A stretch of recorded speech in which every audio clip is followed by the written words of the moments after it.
Michel Bruno Girardin vient conclure les interventions d'aujourd'hui. Monsieur Girardin est chargé de cours en finance et macroéconomie au Geneva Finance Research Institute. Il a effectué son doctorat auprès de l'Université de Lausanne et est également titulaire d'un master en sciences économiques de la London School of Economics. Monsieur Girardin est membre du conseil d'administration du CIMB, le Centre international d'études monétaires et bancaires à Genève. Il va nous présenter son évaluation de la politique de placement pour les caisses de pension après le choc de la COVID-19. Bien, bonjour mesdames, bonjour messieurs, bonjour Anne. Très content d'être ici avec vous, même si c'est par écran interposé. Donc ma présentation, je vais la faire en deux parties. Une partie macroéconomique, les perspectives économiques maintenant avec le Covid-19 et surtout après. Et puis quelles implications pour les marchés financiers. Alors, toute présentation aujourd'hui se doit de commencer par les États-Unis et le futur président. Et mon point, pour les marchés en tout cas, c'est de dire le vrai président des États-Unis, ce n'est pas celui que l'on croit. On en voit deux ici sur cette photo, mais c'est celui qui se trouve à droite. Et c'est là, en la personne de Jérôme Powell, qui est donc le président de la Banque centrale américaine. Et donc, les marchés ont salué l'élection de Joe Biden. Ils auraient également salué celle de Trump, comme ils l'ont fait quand il a été élu.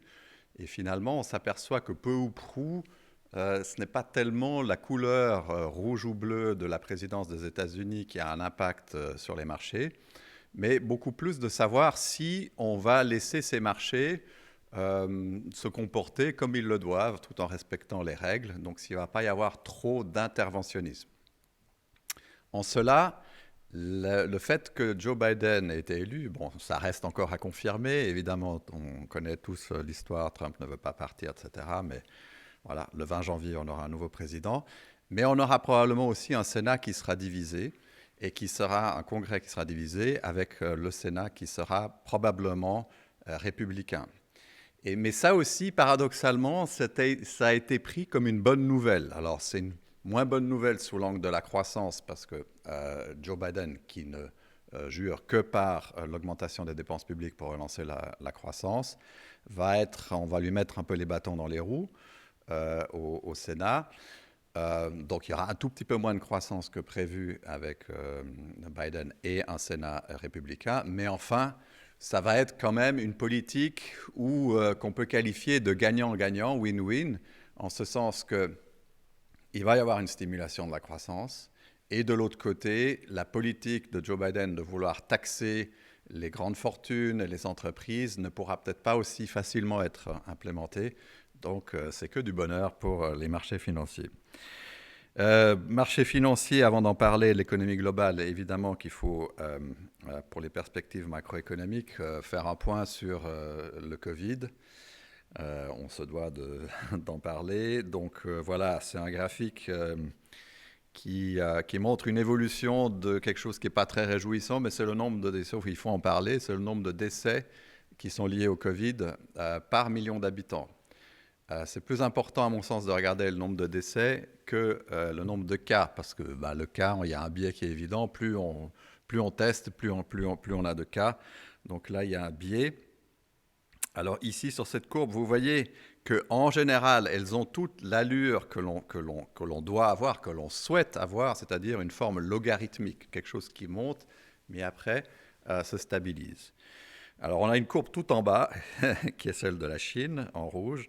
Et puis après, il y a des courbes. Donc ça, c'est le nombre de décès liés au Covid sur base cumulée par million d'habitants. Donc on voit la deuxième courbe à partir du bas en bleu ciel, c'est la Suisse. Et donc là, on part de quelque chose comme 350 décès par million d'habitants. Il faut multiplier donc par 8 pour avoir à peu près 8 millions d'habitants en Suisse, pour avoir le nombre total de décès depuis le 1er janvier de cette année. Donc là, on voit maintenant une réaccélération, c'est la deuxième vague. On la voit également en France, à peu près et en France, on se situe à un niveau à peu près du double. Et dans les autres pays, également comme l'Italie, Les États-Unis sont le point qui inquiète encore un peu, quoique là aussi ça augmente, ça continue à augmenter, mais on n'est pas dans une phase d'accélération, et l'Espagne qui est tout en haut. Donc on va vers une stabilisation. Forcément, on va également parler des vaccins, ça c'est aussi un point très très important, mais donc on va vers une stabilisation, ça c'est la bonne nouvelle. Avec le Covid. Alors, sur le plan économique, ce que l'on constate sur le premier graphique ici à gauche, c'est qu'il y a eu une chute brutale de l'activité, forcément, avec la fermeture, le confinement.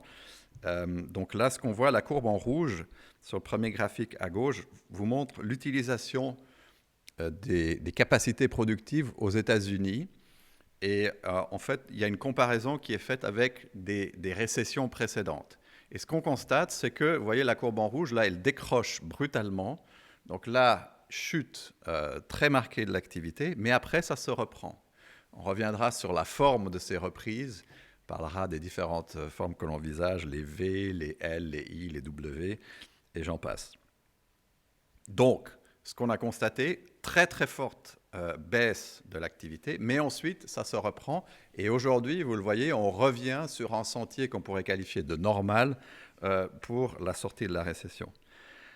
Sur le graphique de droite, on voit ces mêmes taux d'utilisation des capacités productives, tant aux États-Unis que dans la zone euro, et là ici, même message, très forte chute, mais également reprise très marquée. Alors, la reprise, on peut dire qu'elle est amorcée. Il y a eu à un moment donné des chiffres qui disaient ça y est, la catastrophe aux États-Unis, il y a une baisse de l'activité de 33% au deuxième trimestre. Et 33%, comment est-ce qu'on peut effacer 33% d'une économie aussi importante, enfin le leader mondial? Donc ça, c'est lié déjà à une méthode de calcul de la croissance aux États-Unis. Je ne vais pas rentrer dans les détails, mais en gros, aux États-Unis, on compare un trimestre au trimestre précédent. J'estime que c'est beaucoup mieux de faire un trimestre la comparaison par rapport au trimestre correspondant le même trimestre de l'année précédente. Mais en plus, aux États-Unis, on prend cette comparaison et on l'annualise. Donc ça peut très vite donner des mouvements en dents de scie qui exagèrent en fait les mouvements réels. Donc c'est le cas ici, vous le voyez, une baisse de 33%, mais en fait c'est annualisé, c'est donc multiplié par 4. Et en fait la décroissance est plus faible, mais surtout la bonne nouvelle que l'on voit ici, c'est que la reprise, elle est marquée. Et là, je montre en jaune ici un indicateur avancé basé sur la confiance des consommateurs, je vais y revenir, qui montre qu'aujourd'hui, cette reprise, elle est bien amorcée. Alors, quand vous faites des prévisions, vous ne pouvez pas échapper, les prévisions économiques, vous ne pouvez pas échapper à la question de « Ah, qu'est-ce que vous voyez comme lettres pour la reprise ?» Donc, alors les plus connus, le U, le V, le L, pour les plus Monsieur Catastrophe, Dr Doom. Et un Dr Doom en question, en fait, c'est Nouriel Roubini. Lui, il voit un I carrément. Alors, c'est encore pire que le L. Hein. Le L, l'économie s'écrase et après, elle reste à plat. Le I, on ne sait pas ce qu'elle fait, quoi. Elle plonge et elle reste plantée dans le sable. Voilà. Donc, il y a aussi des gens qui qui ont vu Nouriel Roubini et de cela. On l'appelle pas Dr Doom pour rien, donc Docteur Catastrophe. Donc voilà. Il y a aussi le cas. Alors, le cas, c'est intéressant.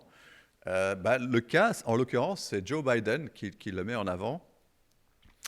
On dit, le cas, comment est-ce que ça peut marcher, un cas? On a à peine à conceptualiser une reprise en forme de cas.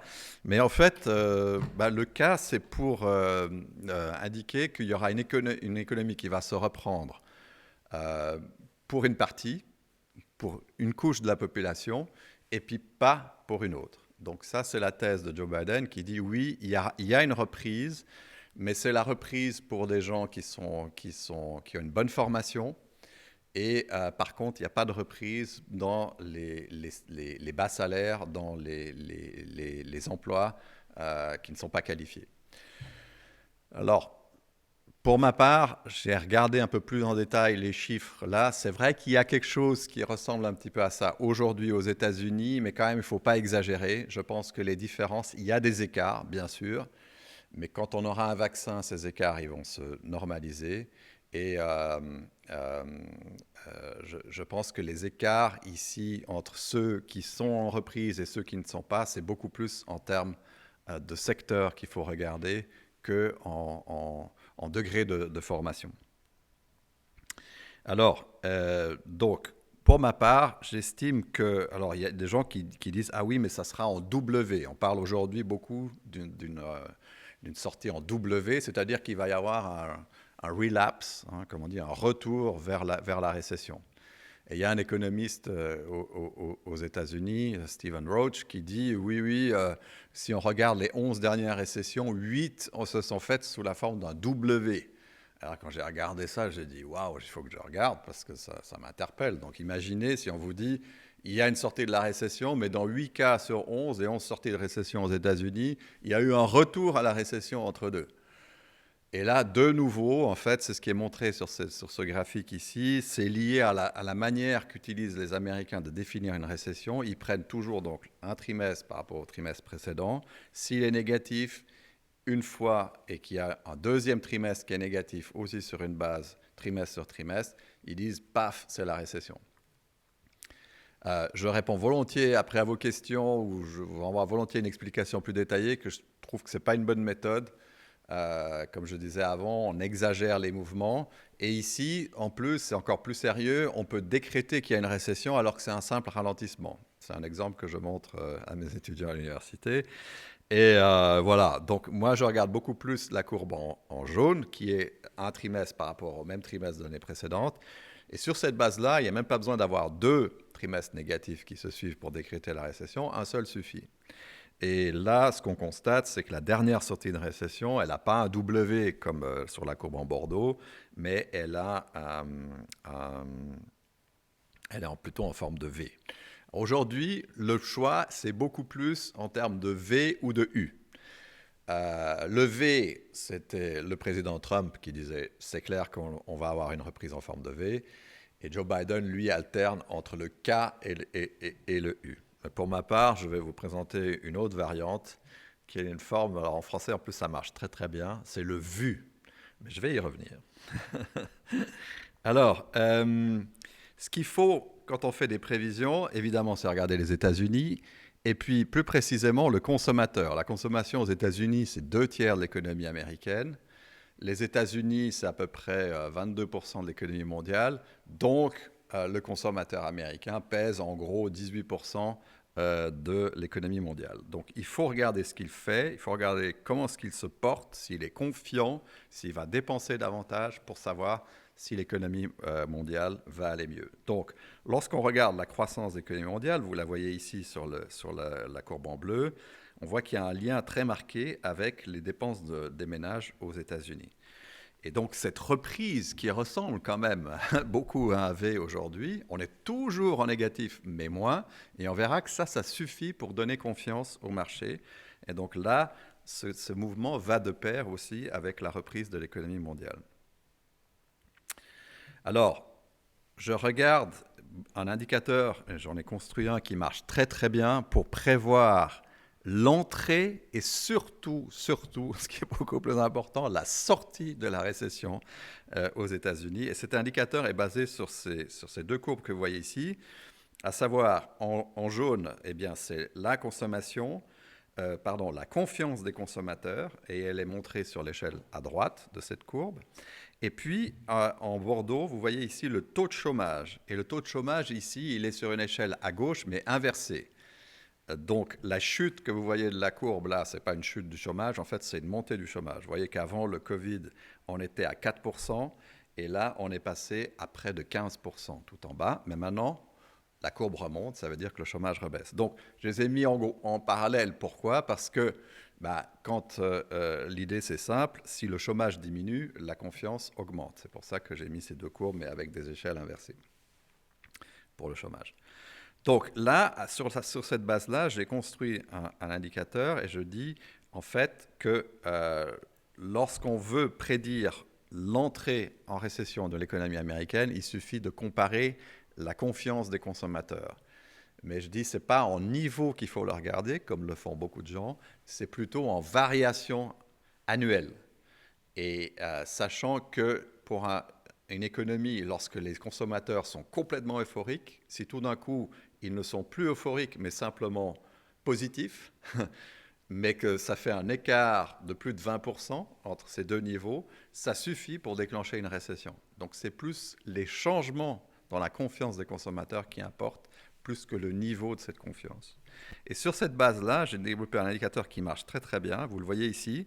Les barres que vous voyez verticales sont des récessions aux États-Unis. Et là, on voit tout un historique depuis les années 70. Et chaque fois que la confiance des consommateurs baisse de plus de 20%, on a une entrée en récession. Mais surtout, ce qui est très important, c'est que lorsque cette confiance remonte, elle est toujours négative, elle est toujours en baisse, comme c'est le cas actuellement.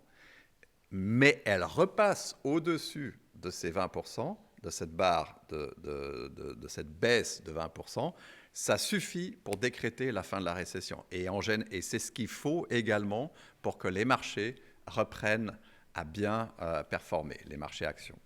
Donc ça, c'est très très important. Et si on regarde la confiance en niveau et pas en termes de variation, là, on ne décrète pas aussi bien ces signaux.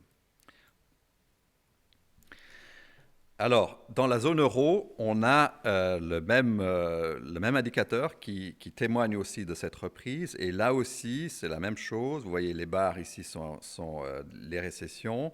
Et quand on revient en dessus de cette barre de 20%, on a marqué par la fin de la récession. Voilà. Donc là aussi, je vais parler de la Chine et je vous montre ici un graphique pour témoigner qu'il y a une forte reprise également en Chine. Et là, ce que je regarde, c'est les variations dans les niveaux de croissance. On a un problème en Chine, c'est de savoir quelle est la croissance réelle. On nous annonce toujours du 6%, des études qui montrent que c'est probablement, il y a des écarts par rapport à ces chiffres officiels. Et donc, moi, ce que je regarde beaucoup plus, de nouveau un peu dans la même idée, c'est un peu la dérivée seconde, c'est les changements dans cette croissance. Donc ici, ce qu'on voit, c'est qu'il y a un mouvement qui est amorcé en V. Et là, j'ai aussi des indicateurs avancés qui sont indiqués ici en jaune, qui montrent cette reprise. Alors, lorsqu'on parle de l'économie mondiale et de la sortie de la problématique du Covid-19, qu'est-ce qu'il faut faire? Il y a les politiques monétaires, il y a les politiques budgétaires. Donc, ici, ce que je vous montre ici, c'est l'endettement des finances publiques. Et ce qu'on voit, ce qu'on constate, c'est qu'ils sont très élevés. Le plus élevé, c'est le Japon, et c'est sur l'échelle de droite, plus de 200% du PIB. Mais on a aussi les États-Unis qui ont dépassé les 100%. Dans la zone euro, il y a une petite décrue. Évidemment, tout ça va fortement augmenter maintenant avec le Covid. Donc, on parle évidemment beaucoup, même en Suisse, qui est la courbe tout en bas ici. Non, pardon, elle n'y est pas. Ça, c'est l'Allemagne. Mais la Suisse est encore meilleure que l'Allemagne. Donc, l'endettement est très faible. Donc, aujourd'hui, ce qu'il faut dire, c'est que les politiques monétaires, je vais y revenir, elles arrivent un peu au bout de leur munition. Elles ont mis les taux d'intérêt à zéro, elles ont fait des injections de liquidités, mais ce qui est beaucoup plus approprié aujourd'hui pour favoriser la relance, ce sont les politiques budgétaires. Et il y a un argument que l'on peut développer aujourd'hui pour dire ne vous focalisez pas trop sur ce genre de courbe que vous voyez ici avec des endettements qui sont importants. Beaucoup plus que le niveau de la dette, c'est la capacité que nous avons de la payer qui compte, à savoir les charges d'intérêt. Et aujourd'hui, c'est possible. En plus, on peut faire une étude plus large, parce qu'on se dit toujours « Ah, mais les finances publiques doivent être équilibrées. Il faut que les recettes de l'État compense, soit égal plus ou moins aux dépenses, qu'on n'ait pas de déficit pour que la chose soit en équilibre. Mais ça, c'est un équilibre un peu étroit. Ce qu'il faut regarder, c'est un équilibre plus général. En l'occurrence, quand on fait cette analyse, j'ai constaté une chose, le Japon le montre de manière vraiment flagrante, c'est que la désépargne de l'État, donc l'excès de dépenses par rapport aux recettes, en fait, vient compenser un excès d'épargne dans le secteur privé. L'épargne dépasse l'investissement. Donc, il y a trop d'épargne. On sait qu'en Asie, les gens épargnent beaucoup. Et donc, si on avait dit à l'État, au gouvernement japonais, maintenant il faut équilibrer vos finances publiques, le Japon aurait plongé dans une déflation encore plus marquée que celle qu'il a connue. Donc c'est pour ça que je dis, il faut regarder, des fois on a des États, et en général c'est la règle, surtout par exemple dans la zone euro, c'est la même situation, qui dépensent beaucoup, mais en fait, s'ils ne le faisaient pas, du fait que les privés ne dépensent pas assez, épargnent trop par rapport aux investissements, et qu'on a un surplus d'épargne par rapport à l'investissement, eh bien, si on n'avait pas le moteur budgétaire qui était actionné par l'État, l'économie irait vraiment pas bien du tout. Donc là, je pense qu'il y a vraiment un point, la réponse à cette question, c'est oui, on peut payer la facture du Covid, on a le financement de la dette qui est très faible, on a des dettes finalement qui se répercutent, on l'a vu déjà avec l'exemple de la Grèce, finalement, c'est un peu triste à dire, mais une dette, elle ne se rembourse pas, elle se transmet. Mais ce qui est important, par contre, c'est de pouvoir la financer, de pouvoir se la payer. C'est ça qui est le point important. Et il y a un autre point important aussi, c'est qu'il y a une façon vertueuse de sortir de l'enfer, si on peut l'appeler ainsi, de la dette. La dette se compare toujours au PIB. Et donc on compare deux choses. On compare l'évolution de la dette et l'évolution du PIB, de la croissance. Maintenant, on peut être confronté à une situation où la dette augmente, mais le PIB augmente plus rapidement. Et qu'est-ce qui va se passer dans ce cas-là? Le ratio, il va diminuer. C'est ce que vous voyez ici sur cette courbe. La première, ici à gauche, vous montre l'évolution sur base cumulée de la croissance aux États-Unis. C'est la courbe en vert depuis les années 60. Et en rouge, vous voyez la même chose, mais pour la dette publique. Et en bleu, eh bien, c'est le ratio, le fameux ratio de la dette par rapport au PIB que vous montrez sur l'échelle de droite. Alors, regardez ce qui s'est passé entre 1950 et 1980, les 30 glorieuses, comme on les a appelées. La dette augmente. Vous voyez la courbe en rouge, là, cumulée, elle augmente. Mais le PIB augmente encore plus rapidement. C'est les années du boom de l'après-guerre, de la consommation, le baby boom. Donc, qu'est-ce qu'on a? Vous le voyez sur la courbe en bleu, on a le ratio qui diminue. Et il diminue sensiblement. Et il est divisé par deux. Il passe de 70% en 1960 à 35% en 1980. Donc là, si le multiplicateur budgétaire, comme on l'appelle, à savoir l'impact qu'a $1 d'augmentation de la dette sur le PIB, si ce multiplicateur est supérieur à 1, eh bien, vous avez ce phénomène vertueux de sortir de toute crise de la dette par le fait que la croissance est vraiment beaucoup plus stimulée et finalement que l'augmentation de la dette. Donc, c'est possible. Et vous voyez un autre cas ici, plus proche de nous, celui de la zone euro, c'est la courbe à droite. Vous voyez également ici un ratio qui diminue, qui passe de à peu près... qu'est-ce qu'on a là? 93% en 2014 à 84% aujourd'hui. Mais ce n'est pas parce qu'on a fait de l'austérité, c'est parce qu'en fait, il y a eu une augmentation de la dette, là, et vous la voyez, elle est là en rouge. Mais par contre, l'augmentation... attendez, c'est très petit, là, je veux juste voir que je ne dis pas de bêtises. Oui, la courbe en rouge, c'est la dette, et la courbe en vert, c'est le PIB. Et donc là aussi, même phénomène vertueux, la croissance a été plus marquée que l'augmentation de la dette. Le dénominateur croît plus vite que le numérateur et donc le ratio peut diminuer. Donc ça, c'est aussi un autre argument que l'on peut mettre en avant aujourd'hui pour dire Les banques centrales sont toujours là, c'est sûr. Je vais y revenir. Et elles sont vraiment là, et en particulier en Suisse, vous allez voir. Mais c'est l'heure aussi de sortir du cadre et de mettre en avant également des politiques budgétaires. Alors, l'argument que je vous disais, ce n'est pas la dette qui compte, mais son coût. Je l'illustre ici de nouveau avec l'exemple américain. Et ici, ce que j'ai fait, c'est que j'ai pris toute la dette. Ici, et j'ai pris, et c'est la courbe en jaune, et vous voyez, elle est sur l'échelle de droite, 220%, ça c'est la somme de la dette publique, à peu près 110%, et également la dette des ménages et des entreprises. On arrive à un total de 220%. Si on regarde cette courbe, on se dit, est-ce que c'est un bon indicateur pour dire qu'à un moment donné, c'est trop c'est trop, et il va y avoir une récession, il va y avoir une crise. Si vous regardez l'évolution de cette courbe et que vous essayez de prédire la prochaine récession en regardant cette courbe, vous n'allez pas y arriver. Regardez, les barres verticales sont les récessions depuis 1980. En 1980, cette courbe totale était ici à 110%.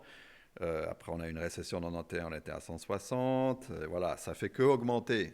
Donc, c'est très difficile de dire. C'est comme quand on regarde un flocon de neige qui tombe sur un sapin et que la branche s'alourdit. À quel moment est-ce que vous pouvez dire que paf, tout va s'écrouler? C'est très difficile. Ou une avalanche, hein, c'est la même problématique. Donc, par contre, ce qui marche beaucoup plus et qui rejoint ce que je vous disais tout à l'heure, c'est qu'il faut regarder non pas la dette, mais le coût de la dette. Et ça, c'est la courbe en bordeaux. Donc, c'est la charge d'intérêt. Et ce que je constate ici, c'est que chaque fois que cette charge d'intérêt dépasse 15% du PIB, vous voyez, après, paf, on a une récession. Donc aujourd'hui, les taux d'intérêt sont faibles, on peut se payer cette dette, et c'est pour ça que la dette redevient ici à une dimension sustainable, hein, soutenable. Évidemment que tout ça dépend de ceci. Ceci, c'est quoi? Ce sont les taux d'intérêt, les rendements obligataires à 10 ans. Vous voyez une forte décrue, à la fois à travers l'action des banques centrales, mais surtout avec, et c'est pour ça que je l'ai mis en rouge ici, ce fameux discours de l'ancien président de la Banque centrale européenne, Mario Draghi, le fameux discours qu'il a prononcé à Londres en juillet 2012, où il a dit on fera tout ce qu'il faut pour préserver l'euro, everything it takes. Et depuis, les gens se sont dit, OK, c'est bon, on peut acheter les obligations des pays du Club Med, hein, comme on les appelle, l'Espagne, la Grèce, l'Italie, etc. S'il y a un problème sur ces obligations, on sait maintenant que la Banque centrale européenne va venir nous sauver. Et donc, voilà, rallye obligataire du siècle. Les obligations se sont envolées et les rendements se sont écrasés. Aujourd'hui, regardez, même en Suisse, hein, on sait quelle est la situation en Suisse, mais l'Allemagne, c'est pareil. Les rendements sont négatifs. Donc, on est payé à Berne. Ils sont payés pour s'endetter. Donc, c'est le moment de le faire. Alors, pour la reprise, ce que je vous disais, VU, moi je vois un VU. Le VU, c'est une combinaison entre le V et le U. Et c'est le combinaison swoosh, hein, comme ils disent. C'est la marque vestimentaire bien connue de sportive. Voilà, c'est Nike. Et donc là, ce qu'on utilise, j'aime bien ce symbole pour dire que ce sera une reprise, combinaison de le V et le U, avec une branche du U qui met un peu plus de temps à revenir. Il y a une asymétrie ici par rapport à la chute. La sortie va se faire de manière progressive. Deux arguments que j'invoque pour justifier ce lent retour, progressif retour à la reprise, c'est d'une part, il y a des vaccins, c'est sûr. Les annonces, on l'a vu et je vais y revenir, ont fait exploser les marchés. L'espoir est permis, la consommation va revenir, tout ça. Mais bon, ça va être quand même un petit peu compliqué pour les mettre en place. Il va falloir encore attendre un peu. Donc voilà, patience. C'est une bonne nouvelle, mais patience. Et puis l'autre nouvelle aussi, où on est je suis un tout petit peu moins euphorique sur le retour de la croissance aux États-Unis, c'est le fait que oui, Joe Biden va actionner le levier de la politique fiscale, comme je vous l'ai dit, mais on va lui mettre les bâtons dans les roues au Sénat, et il ne pourra pas être aussi dépensier qu'il le prévoit. Voilà, donc ça c'était pour l'économie américaine et l'économie mondiale. Pour les marchés financiers, je l'ai dit et je le maintiens, le vrai président des États-Unis, c'est lui. Lui, c'est donc Jérôme Powell, le président de la Fed. Et, euh, et lui, eh ben, il a actionné, regardez ce graphique ici, c'est le graphique qui montre l'évolution de la bourse mondiale. Ce sont les actions mondiales, l'indice MSCI World, depuis le début de la crise en mars. Et en jaune, en orange, c'est de nouveau quelque chose d'un peu morbide, mais dont il faut parler, ce sont le nombre de décès liés au Covid. Et chaque fois qu'il y a des pointes, c'est un lundi en fait, parce que bon, ben voilà, les lundis, on comptabilise plus 2 jours au lieu de un. Et donc on a ces pics, mais la bonne nouvelle, et c'est sur une échelle inversée. Et là, ce qu'on constate, c'est que les marchés ont fait leur plus bas le 23 mars. Le 23 mars, ils se sont repris. Et ce jour-là, il y a eu 2 bonnes nouvelles. La première, c'est qu'on a atteint un pic au niveau des décès. Vous voyez ici, augmentation de près de 50% du nombre de décès par rapport au vendredi. Et le précédent, donc le premier jour du printemps, le 20 mars. Et puis surtout, ce 23 mars, Jérôme Powell a annoncé le QE Infinity, comme on l'a appelé, c'est-à-dire l'assouplissement quantitatif sans réserve, des injections, alors qu'en Europe, Christine Lagarde et tout le monde se grattaient la tête pour savoir s'il fallait dire 500 milliards, 750. Hein. Les Américains, ils ont dit, vous savez quoi, nous, illimité. Voilà, on sera là. Ce qu'il faut, on mettra. Donc, évidemment, les marchés ont goûté à ce genre d'annonce et se sont ressaisis. Alors, oui, donc ils comptent évidemment sur les banques centrales et puis sur lui. Hein, donc ça, c'est l'annonce qui a été faite de Pfizer. Depuis, il y en a eu d'autres, Moderna, Lonza, aussi chez nous en Suisse, qui va participer à ça. Donc évidemment, l'espoir ici est très fort. Gardons encore un petit peu la mesure. Ça ne va pas être aussi facile de mettre en pratique, mais enfin, c'est clair que la direction, elle est là. Les banques centrales, oui, alors elles sont toujours là, les banques centrales, mais comme je vous disais, elles arrivent un peu à bout de leurs munitions. Ici, les taux d'intérêt, vous le voyez, sont planchers, bon, sauf pour la Chine, mais ils sont même en dessous de ce plancher. Hein, grosse discussion toujours aussi en Suisse sur les taux d'intérêt négatifs, qui le sont également dans la zone euro, au Japon. Donc là, on peut dire qu'on a consommé notre budget. Hein. Les banques centrales ont consommé leurs munitions. Elles ont la même. Alors, ce qu'on peut dire, c'est que, en fait, les banques centrales aujourd'hui, elles se permettent d'être aussi agressives pour une raison. C'est l'inflation, l'absence d'inflation, qui les intrigue beaucoup d'ailleurs. Quand vous parlez à des responsables ici à la Banque nationale suisse, la BNS, ils se grattent la tête. Alors, je parle évidemment avant le Covid, hein, mais ils se disent, mais comment c'est possible? Pourquoi est-ce qu'on n'a pas plus d'inflation que l'on en a aujourd'hui? Donc, ils ne savent pas. C'est vraiment une intrigue pour eux. Pour nous aussi, les économistes. Enfin, on a quelques explications, mais ce qu'il y a, c'est que on se dit, bah, finalement, on a ces injections et des banques centrales, tant que il y a une chose qui les ferait changer d'avis, c'est si elles voyaient ici des changements en matière d'attente inflationniste. Ici, j'ai mis les attentes et c'est basé sur les swaps, donc c'est les marchés financiers qui mettent un prix en matière d'attente inflationniste. Et vous les voyez ici pour la zone euro, les États-Unis, le Royaume-Uni et le Japon. Mais en Suisse, c'est pareil. Il n'y a pas d'inflation. Elle continue à jouer les arlésiennes qui s'annonce mais qui ne vient pas. Et donc, c'est un chèque en blanc pour les banques centrales à continuer à faire ce qu'elles font, à monétiser la dette. En fait, c'est ce qu'elles sont en train de faire. Elles rachètent des actifs. Ces rachats d'actifs, on les voit dans l'explosion de leur bilan. Alors, je ne parle pas de la Suisse. La Suisse, c'est un peu différent. Mais la Suisse, c'est aussi très marqué. Regardez, c'est la courbe à droite. Le graphique à droite, on voit le pourcentage, le bilan, la taille du bilan de chaque banque centrale par rapport au PIB de l'économie correspondante. Et regardez, en Suisse, on est à plus de 140%. Regardez, ça s'est encore accéléré. Donc, la question, c'est est-ce qu'il y a une limite à ça? Est-ce qu'à un moment donné, on ne va pas avoir un problème? Est-ce qu'on peut avoir une banque centrale qui a un bilan qui représente 200% du PIB? La réponse, malheureusement, je ne sais pas comment dire, mais c'est oui. Tant qu'il n'y a pas d'inflation, il n'y a pas de limite. Ils peuvent continuer à imprimer de l'argent, à injecter cet argent dans l'économie réelle. Cette injection, elle passe par les banques. En fait, que font les banques centrales ici? Elles achètent des obligations, elles injectent de la liquidité. L'idée, c'est qu'ensuite, les banques commerciales prennent cette liquidité et les transforment en crédit pour l'économie réelle. Malheureusement, c'est l'allégorie de l'âne et la fontaine. On dit la banque centrale peut amener l'âne à la fontaine, mais elle ne peut pas le forcer à boire. Si les banques n'ont pas soif et ne veulent pas faire crédit, l'économie ne repart pas.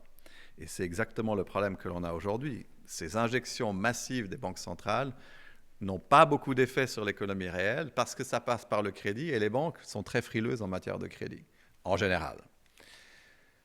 Ce qui serait beaucoup plus efficace aujourd'hui, c'est d'avoir de nouveau des politiques budgétaires plus que des politiques monétaires. Donc ici, on voit, regardez, mais c'est hallucinant, vous regardez la banque centrale, le graphique de gauche des États-Unis, c'est la courbe en rouge. Elle a pratiquement doublé la taille de son bilan depuis le Covid-19, depuis le mois de mars. Doublé la taille de son bilan. Et la BNS, oui, on est passé avant la crise de 2008, on était à 20% du PIB, c'était 1/5 de l'économie suisse, du PIB, et aujourd'hui on est à 140%. Voilà. Donc c'est possible de le faire tant qu'il n'y a pas d'inflation. Mais en matière d'inflation, moi je dis il faut faire un petit peu attention. Je n'ai pas de graphique ici, mais je vais vous développer un petit peu ma pensée. Je regarde aussi ma montre. Mais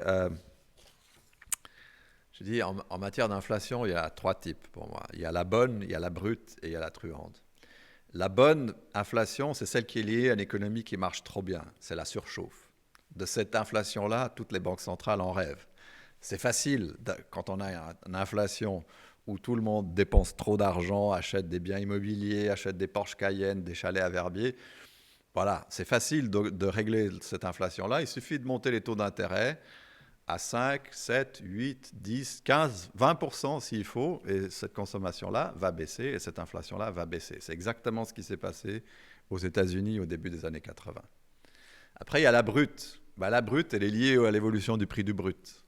Donc, elle peut intervenir dans un pays où il n'y a pas de croissance, où il y a beaucoup de chômage, mais tout d'un coup, il y a un choc pétrolier, c'était le cas des années 70, et l'inflation augmente. Et dernière inflation, c'est la truande. La truande, elle peut intervenir dans une économie qui est exsangue, où il y a beaucoup de chômage. En fait, elle est liée à une monétisation excessive de la dette par les banques centrales. Et en fait, c'est pas une inflation, c'est une hyperinflation. Et j'ai étudié sur le plan historique, j'ai trouvé fascinant. Il y a eu 30 cas d'hyperinflation au siècle dernier, plus un pendant la Révolution française. Et dans les 30 cas d'hyperinflation, chaque fois, c'est lié à une monétisation excessive de la dette, à des injections trop importantes de liquidités par les banques centrales qui font qu'à un moment donné, les gens perdent confiance dans le bout de papier qui sert de billet de banque qu'ils ont dans les mains. Ils se dépêchent de le dépenser et ça entraîne une spirale inflationniste qui se traduit en hyperinflation. Donc, cette inflation truande-là, c'est ce qu'on appelle un signe noir, un black swan. C'est un événement qui est très peu probable, mais si ça arrive, c'est la catastrophe totale. Il y en a aujourd'hui de cette inflation-là au Zimbabwe. Il y en a déjà eu il y a 10 ans et de nouveau, actuellement, on est dans une situation. Les gens, c'est ce qu'on a vu, les images que l'on voit, on ne les a pas connues, mais on a vu en 1923 en Allemagne avec la République de Weimar. Mais aujourd'hui, ces images, on les voit au Zimbabwe. Vous avez des gens qui vont avec des brouettes faire leurs achats au marché et les gens qui vont payer, ils n'ont même pas le temps de compter les billets. Ils mesurent la hauteur des billets pour savoir estimer comme ça à la louche quelle est la somme qui est avancée. Donc, très très rare, mais si ça arrive, c'est extrêmement dommageable. Donc moi, je suis très prudent et je regarde, je fais toujours attention. Évidemment, je compte ici, comment dire, enfin je compte, c'est pas à moi de compter, mais j'espère que les banques centrales savent raison garder et ne vont pas continuer. Le gros problème, ce serait de continuer à monétiser la dette alors qu'il n'y en a plus besoin. Et donc là, on se retrouve avec des excès de liquidité qui fait que les gens perdent confiance dans la monnaie papier, monnaie scripturale, et puis là, c'est l'hyperinflation. Alors, les marchés, ils oscillent toujours entre peur et cupidité. C'est les deux extrêmes, hein, fear and greed. Ici, vous voyez l'écart de performance, c'est la courbe en noir et en bordeaux.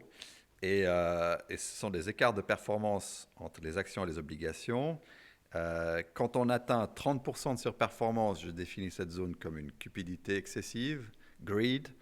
Et quand on est à une baisse de 30%, on est dans la peur, on est dans la fear. Donc fear and greed, peur et cupidité. Aujourd'hui, on est entre deux, on est au milieu du gué. Et ce qu'on constate aussi, c'est que ces écarts de performance, ils vont avec l'évolution de l'économie mondiale. Avec le message de dire, quand il y a une reprise, il faut être dans les actions. Quand c'est la crise ou le ralentissement, il faut être dans les obligations. Donc aujourd'hui, c'est un message sur le plan macro qui milite à la faveur des actions par rapport aux obligations. Les obligations qui sont excessivement chères aujourd'hui. Des rendements qui sont au plancher signifie que le potentiel de gain, et je vais y revenir, que vous avez sur des obligations est très faible. Les évaluations sur les marchés actions sont un petit peu excessives. On le voit ici, c'est l'indice mondial des actions. Et en jaune, c'est les multiples des bénéfices. On le voit, il est légèrement supérieur à la moyenne. Donc ça doit un petit peu se baisser, mais ça peut également venir par une augmentation des bénéfices. Et donc oui, la question que je me pose aujourd'hui, j'ai regardé ce graphique et il montre depuis 1987, on voit l'évolution des actions. C'est la courbe en noir ou en bordeaux, je ne vois pas très bien.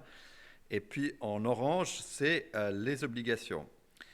Et en grisé, en grisé, c'est le rendement de ces obligations sur l'échelle de droite. Et qu'est-ce qu'on constate ici? Regardez, c'est très intéressant. On voit que les actions aujourd'hui, elles sont légèrement en dessous des obligations. Donc, moi, ce graphique, quand je le regarde, je me dis, waouh, 1987, c'est quand j'ai commencé à travailler. Je travaillais dans une grande banque à Zurich. Si ce jour-là, on m'avait dit, Michel, qu'est-ce que tu ferais si tu avais un choix à faire? Est-ce que tu mettrais ton épargne dans les actions ou dans les obligations? Sachant que ça va être quelque chose que tu vas regarder, on regardera de nouveau où on en est dans 30 ou 40 ans. Ah ben là, j'aurais pas hésité, j'aurais dit dans les actions. Eh ben oui, regardez, aujourd'hui, c'est un petit peu blanc, bonnet blanc, même qu'on est légèrement mieux avec les obligations, avec beaucoup moins de volatilité. Hein. Ça, c'est le graphique à droite qui montre la volatilité et donc le risque des actions, qui est à peu près de 18%, alors que le risque des obligations est à 8%. Donc aujourd'hui, si je regarde rétrospectivement depuis 1987 et que je me dis, waouh, si j'avais mis tout mon argent dans les obligations, j'aurais un petit peu plus d'argent aujourd'hui que je ne l'aurais avec que si j'avais mis tout dans les actions. Et surtout, je n'aurais pas eu ces mouvements de frayeur avec ces chutes brutales comme on le voit en 2000 ou en 2008 ou maintenant avec le Covid. Donc la question qui se pose maintenant, c'est si je revenais maintenant et que j'avais 28 ans ou 30 ans quand j'ai commencé à travailler dans le monde en dehors de l'université, qu'est-ce que je prendrais comme décision? Est-ce que ça serait la même chose? Je veux dire, ah ben non, finalement, je vais me mettre dans les obligations. Ah ben non, parce que de générer de la performance sur les obligations, comme vous le voyez ici, les rendements étaient beaucoup plus importants à l'époque. Ben, vous le voyez, hein, la courbe en grisé et qui est sur une échelle inversée, vous explique en fait cette performance fabuleuse des obligations. Regardez, en 1990, on a presque touché 10% de rendement Ça, c'est une sorte de moyenne du rendement obligataire mondial. 10%, on est tombé à pratiquement zéro. Voilà. Donc, est-ce que vous envisagez, parce que évidemment, les obligations, elles performent toujours bien, elles engendrent des performances positives, si les rendements baissent, même quand c'est négatif. Si le rendement aujourd'hui de moins 0,5% en Suisse passe à moins 2%, vous allez enregistrer un gain en capital sur les obligations. Mais est-ce que vous voyez les obligations suisses aller à moins 2%? Je peux vous dire une chose, si on va à moins 2% sur les obligations, on sera en pleine déflation, on sera en pleine crise économique, on n'aura pas de vaccin, on n'aura rien du tout. Donc ce scénario-là, je préfère ne pas y penser, et en tout cas, je l'exclus. Les vaccins, la reprise, elle est là. Donc, on ne peut pas continuer à tabler sur des bonnes performances des obligations comme on l'a eu ici depuis les années 80. Je regarde ma montre, ça va encore? J'en arrive vers la fin, voilà. Je voulais vous mentionner encore l'or comme alternative que j'aime bien. L'or qui est montré ici sur l'échelle logarithmique à droite et qui performe d'autant mieux lorsque son coût, quel est le coût de détenir de l'or? C'est le taux d'intérêt que l'on sacrifie si on laisse l'argent en cash à la banque. Donc le taux d'intérêt, il est montré ici sur une échelle inversée à gauche. Donc ce sont ces barres violettes. Lorsqu'elles montent, les taux d'intérêt sont négatifs.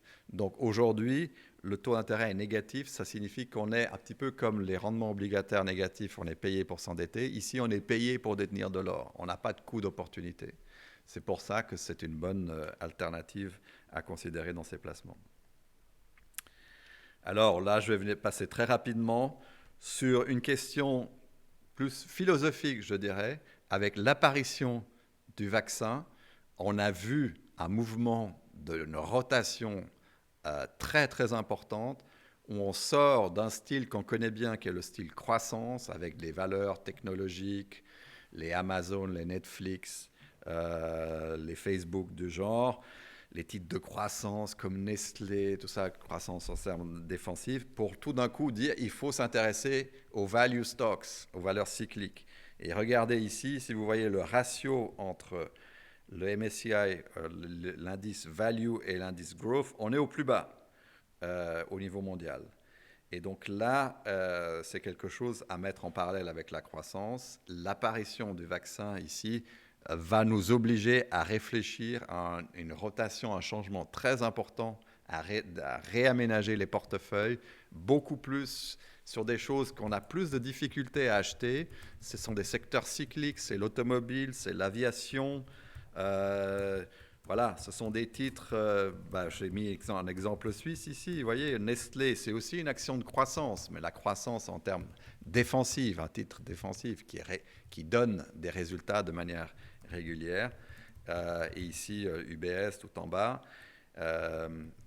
J'ai mis ici les performances d'un titre que tout le monde a adoré évidemment pendant le Covid, c'est les Zoom, comme celui qu'on est en train de faire maintenant. Et sur le graphique de droite, ce sont les compagnies aériennes. Vous voyez ici, depuis 1996, elles ont perdu 80%, l'indice des compagnies aériennes. Donc là, ça a été la catastrophe. Mais aujourd'hui, évidemment, c'est la catastrophe aussi dans ce secteur avec le Covid. Mais forcément, à un moment donné, il y a un prix pour tout. Et donc, je pense qu'ici, on est en droit de s'attendre à ce qu'il y ait un rebond à la faveur de l'apparition des vaccins pour ces titres et ces secteurs qui sont à la casse. Voilà, je reste là sur les conclusions.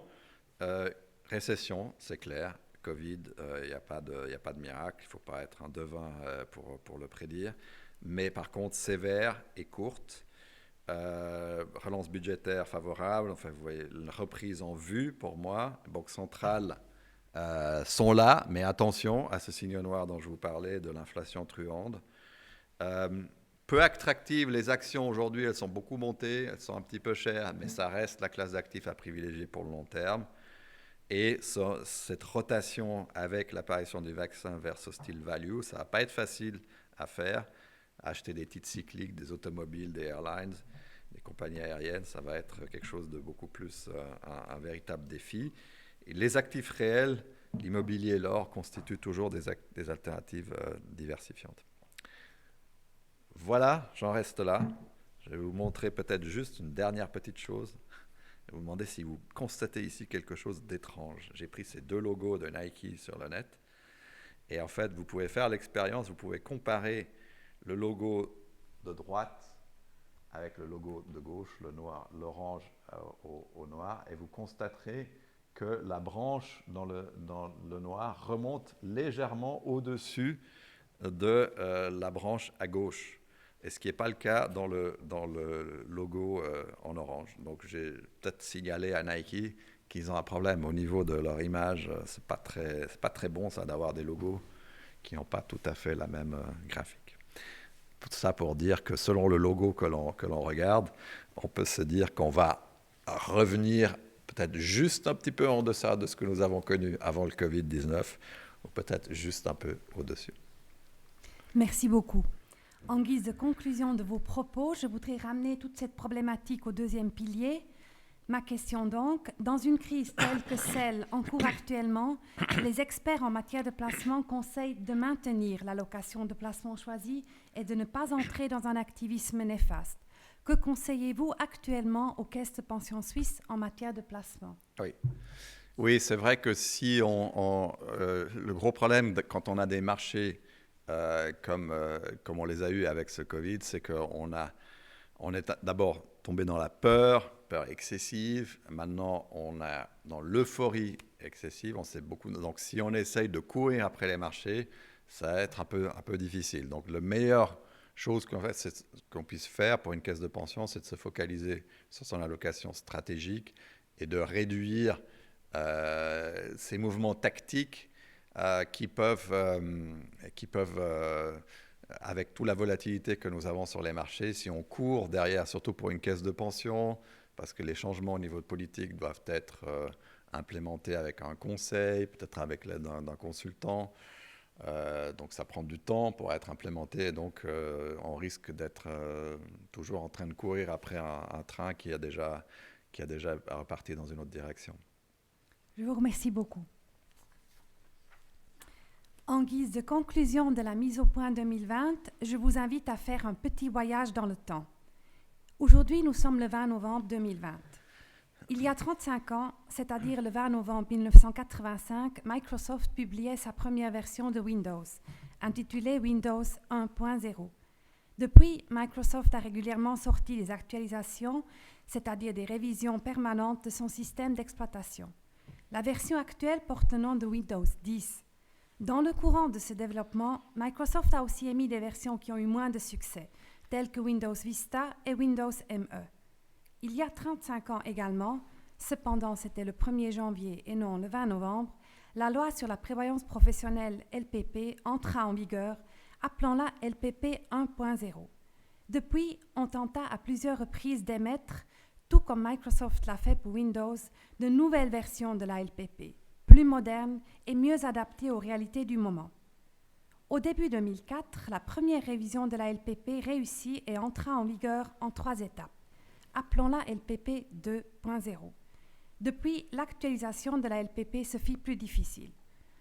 En 2010, un projet de réforme qui consistait entre autres à baisser le taux de conversion essuya un rejet massif aux urnes. En 2011 et 2012, une réforme structurelle de la LPP était effectuée. En septembre 2017, le peuple suisse refusa à nouveau 2 objets de réforme intitulés Prévoyance vieillesse 2020. En ce moment, le monde de la prévoyance professionnelle attend avec impatience le message du Conseil fédéral sur la dernière réforme de la LPP. Durant notre webinaire Mise au point 2020, nous avons entendu parler de nombreuses réformes, d'adaptations et de mesures de modernisation nécessaires. Reste à espérer que le gouvernement suisse réussit à lancer une LPP renouvelée, que nous appellerions LPP 3.0, qui pourrait alors trouver une majorité aux urnes. Sauf preuve du contraire, nous avons le droit de continuer à espérer, surtout si nous suivons le dicton germanophone qui consiste à dire « Die Hoffnung stirbt zuletzt », soit « l'espoir ne meurt jamais ». Sur cette note optimiste, je vous donne congé et vous souhaite une excellente pause midi. Merci d'avoir été de la partie en cette mise au point virtuelle 2020. Surtout aussi dans le chat. Nous pouvons d'ores et déjà